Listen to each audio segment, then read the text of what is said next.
देखिए बात यह है, एक तो एक थोड़ी सी डिस्टिंक्शन है, दो चीज़ों में केयरफुल होने की ज़रूरत है। और हमें अफगानिस्तान की गवर्नमेंट के हम स्पोक्समैन नहीं हैं, तालिबान के हम नहीं स्पोक्समैन हैं, और उनके पास अपने स्पोक्समैन हैं, उनके फॉरेन मिनिस्टर भी हैं, उनके इंफॉर्मेशन मिनिस्टर भी हैं। हाँ, लेकिन एक हद तक हमारे लिए वो पोजीशन मुमकिन नहीं जो दुनिया के दीगर ममालिक के लिए है। उनके ऊपर उतना डायरेक्ट इतनी जल्दी असर नहीं होगा अगर अफगानिस्तान में गड़बड़ होगी। इसलिए पाकिस्तान का ये कहना कि सारी दुनिया अफगानिस्तान को लहतो लाल ना करे इस मामले में, इसमें जल्दी फैसला करे, एक तो ये बात उस तरह देखनी चाहिए। लेकिन इसमें एक बात मैं ज़रूर कहना चाहूँगा कि माजी में जब पाकिस्तान ने तालिबान को रिकग्नाइज़ किया था, ये उस वक्त की बात है कि जब जेनीवा अकॉर्ड्स के बाद सोवियत यूनियन की फौजें चली गई थी, और उस वक्त हमें बड़ा गिला था कि अमेरिका भी उसके बाद चला गया, पाकिस्तान और अफगानिस्तान को उनके हाल पे छोड़ के चला गया। नतीजतन सिविल वॉर हुई, पाकिस्तान को भी नुकसान हुआ, बहुत ज़्यादा नुकसान हुआ। लेकिन उस वक्त पाकिस्तान के लिए गुडविल थी मगरिब में, क्योंकि पाकिस्तान उनका एलाई रहा। तो अकेले पाकिस्तान ने नहीं, मगरिब के दो बहुत बड़े एलाइज सऊदी अरब और यूएई ने भी उनको रिकग्नाइज किया था। अब मगरिब में उनके तालिबान के बारे में तो बिल्कुल ही अच्छी राय नहीं, और पाकिस्तान के बारे में भी कोई ख़ास अच्छी राय नहीं, क्योंकि कोशिश ये की जाती है कि सारा मलबा पाकिस्तान पर डाले। इसलिए नतीजा यह है कि पाकिस्तान को फूंक फूंक के कदम रखने की ज़रूरत है। और वो क्या है? वो ये है कि कम से कम जो अफगानिस्तान के हमसाए हैं, ईरान, रूस, और रूस से ये भी मुराद मैं सेंट्रल एशिया के रिपब्लिक्स भी चाहूँ, मतलब है मेरा उज़्बेकिस्तान, ताजिकिस्तान, तुर्कमेनिस्तान, अब ईरान और पाकिस्तान, हमें मिल के कोऑर्डिनेट करके इनके साथ चलना चाहिए। अगर पाकिस्तान अकेला यकतरफा फैसला करेगा तो उसमें दोबारा आइसोलेशन का ख़तरा है, और ईरान से हमारे ताल्लुकात ख़राब होने का भी ख़दशा है, जिसको हमसे माजी से सबक हासिल करना चाहिए। एक असेसमेंट दूँ आपकी कि अफगानिस्तान का मसला जो है, जब तक कोई जॉइंट स्ट्रेटजी पाकिस्तान और अमेरिका नहीं बनाता, ये आगे नहीं चलेगा। लिहाजा मैं ये अपनी हुकूमत को कहूँगा, फॉर गॉड सेक ये तो पता कर लो कि अमेरिका हमसे नाराज क्यों है। मेरे हिसाब से जो बाइडेन साहब जो हैं वो अफगानिस्तान की वजह से नाराज नहीं हैं। जो मेरे पास इंफॉर्मेशन आई है वो गवर्नमेंट कर ले verify, this is reported outside media में भी, और मैंने भी थोड़ी सी रीकन्फर्मेशन की हैं। जब इलेक्शन हो रहा था डोनाल्ड ट्रंप का, तो उस वक्त ज़ाहिर है जो बाइडेन उनका अपोनेंट था, और हमारे एक पाकिस्तानी बिजनेसमैन, उनका मैं नाम नहीं लेना चाहता इस वक्त, लेकिन उन्होंने पाकिस्तानी एम्बेसी को इस्तेमाल किया as a like election office of Donald Trump, जो कि जो बाइडेन साहब के नोटिस में था, उनकी टीम के नोटिस में आ चुका था।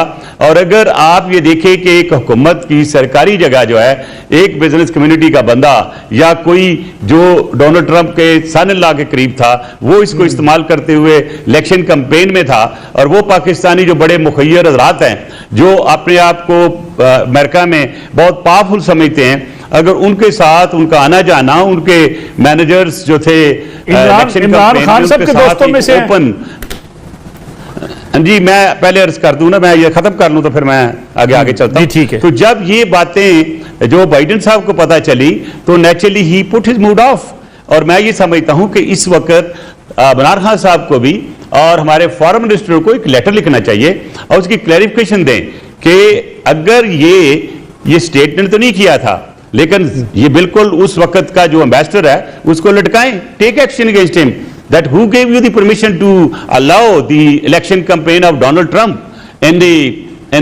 The Pakistan embassy. सफर कौन कर रहा है? पाकिस्तानी अवाम कर रही है।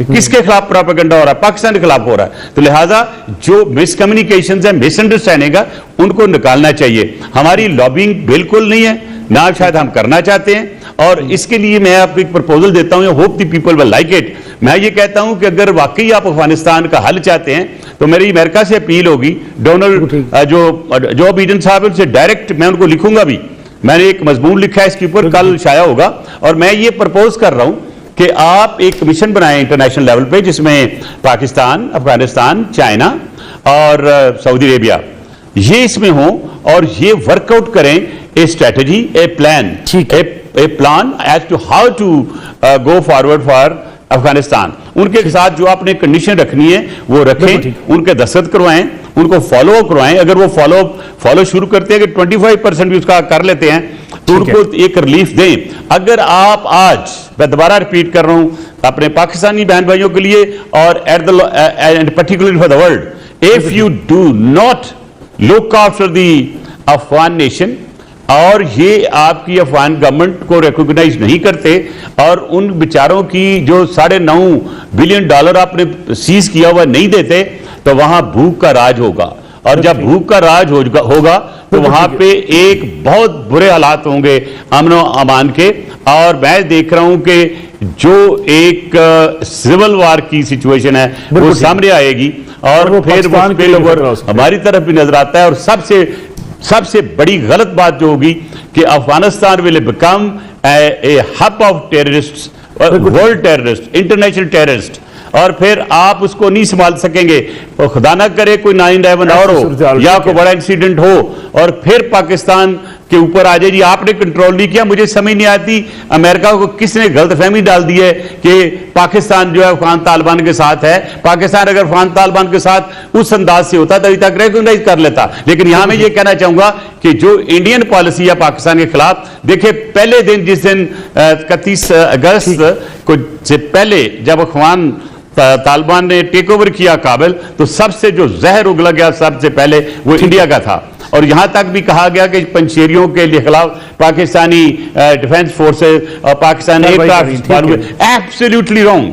वो बड़ी एक सोची समझी स्कीम के तहत एक प्रोपेगेंडा करते हैं, वैसे ही जैसे इन्हें डिसइंफो लैब ने बिल्कुल एक्सपोज किया था इंडिया को। मलिक साहब और पुराना में एक बार फिर खुशामदीद रहमान। मलिक साहब आपने बात की कि ट्रुथ कमीशन बनना चाहिए टीटीपी के हवाले से भी, इसका फायदा क्या होगा? क्योंकि कुछ लोग तो ये मुखालफत कर रहे हैं कि टीटीपी से बात नहीं चाहिए।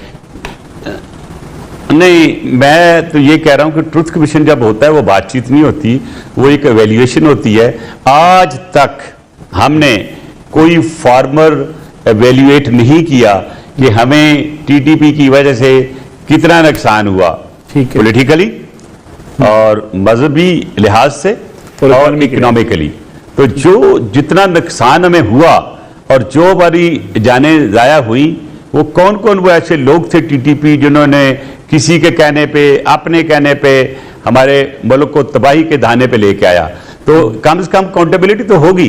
तो मैंने यही कहा था कि बातचीत करना बुरी बात नहीं है, लेकिन बातचीत करने से पहले वो इंपॉर्टेंट इश्यूज और वो इंपॉर्टेंट जज्बाती चीजें जो हैं, जो हमारी आवाम को नुकसान पहुंचाया, जिन्होंने अब जिनके लोग शहीद हुए एपीएस में, या मोहतरमा बेनजीर भट्टो का जो उन्होंने शहादत की, वो जो सेकंड सुसाइड बॉम्बर है इकराम, जिसका मैंने उनको लिखा हुआ हुकूमत अफगानिस्तान को, मैं दोबारा उनको रिमाइंडर दिया है कि हमारे हवाले करें ताकि जो थोड़ी बहुत इन्वेस्टिगेशन नहीं हुई, दो सारे कातिल जितने थे, हैंडलर थे, जो इसके कंस्पिरेटर थे, सबको अरेस्ट करके कोर्ट में पेश किया गया और कोर्ट ने उनको सजाएं भी दी। अभी कोर्ट में, हाई कोर्ट में केस चल रहा है और अगर ये इकराम हमारे हाथ आ जाता है तो हमें बहुत सी चीजें और पता चल जाएंगी। इसके साथ ही साथ हाजी वली जो हैं, जो इस वक्त टीटीपी के हेड है, उनके साथ है इकरामुल्लाह। अब मेरा मतलब ये था कहने का कि अगर कमीशन बन जाता है और वो सारा कुछ एवेल्युएट कर लेते हैं, उन लोगों को आइडेंटिफाई करें जिन्होंने आके यहाँ बम के धमाके कराए, जिन्होंने बम के धमाके किए, जो सारे कॉन्स्पिरेसी करते थे, उन सबको काउंट फार करें। और जो 25,000 इस टीटीपी का इस वक्त टेररिस्ट लॉट है जो अभी नूरिस्तान में बैठी हुई है, उनके साथ बलूचिस्तान से भी जो नाराज ग्रुप है वो भी वहां पहुंच चुका हुआ है। और इसके अलावा जो वहां से सीरिया में थे, उस सीरिया से भी वो नाराज ग्रुप, वो जो उनके वहां से लोग निकले हैं वो भी आ गए हैं। तो आप मुझे ये एक सुन ले, मुझे ये एक रिपीट होता हुआ नजर आ रहा है पूरी सिचुएशन कि जब तालिबान से पहले आपको पता है ये आए थे कि ये जहादी आ गए हैं और जिन्होंने पूरी दुनिया को इकट्ठा किया अमेरिका ने, और जिस अंदाज से उनको रखा, खोज में ट्रेन किया और पूरे अफगानिस्तान में फैल गए। और वही चीज में आगे नजर आ रही है। मुझे ये बताएं, अगर ये इकट्ठे सारे हो गए और ये बॉर्डर क्रॉस करने की कोशिश करेंगे, आएंगे मुख्तलिफ वजहों से। और दूसरा, आपको पता है कि अमेरिका जो है टोटली अगेंस्ट इवन इंडिया। आप देखो उन्होंने आपको लेके गए हैं फैटफ में, अब वो एक प्रोपेगेंडा इवन ICIJ ने भी किया कि जी स्पोर्ट फंड जो आर्मी का आता था वो भी करप्शन में गया।